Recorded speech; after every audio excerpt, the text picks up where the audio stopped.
Hi, I'm Amit from Nimble Foundation. Today I'm going to make another presentation on phrasal verbs. In today's presentation, we are going to cover the following phrasal verbs: go off, go on, that is, go on doing something, and finally we will have a look at go out. As I have mentioned earlier, the best way to understand phrasal verbs is by looking at how they are used in examples. So here are some sentences.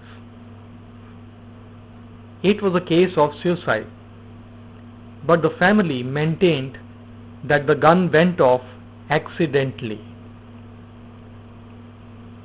The passengers were merrily traveling in the train until a bomb went off.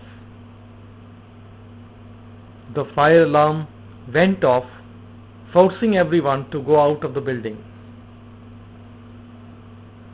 Fireworks were going off in the park when the tourist bus arrived.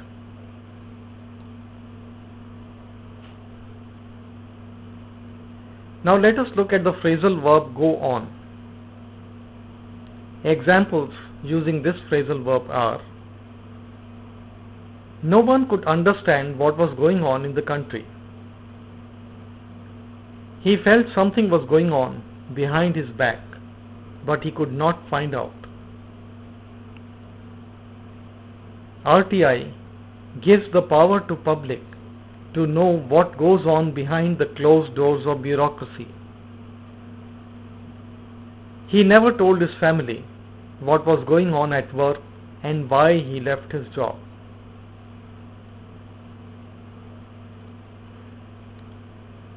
Let us look at some more sentences using the phrasal verb go on doing something. No doubt he was in a shock after the demise of his son, but life must go on. The manager went on with what she was doing, ignoring the visitor. The condition of the economy is bad. Things cannot go on as they are. They must change.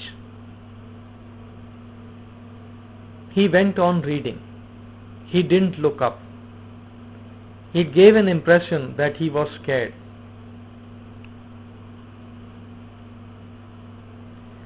Finally, let us look at the use of the phrasal verb go out.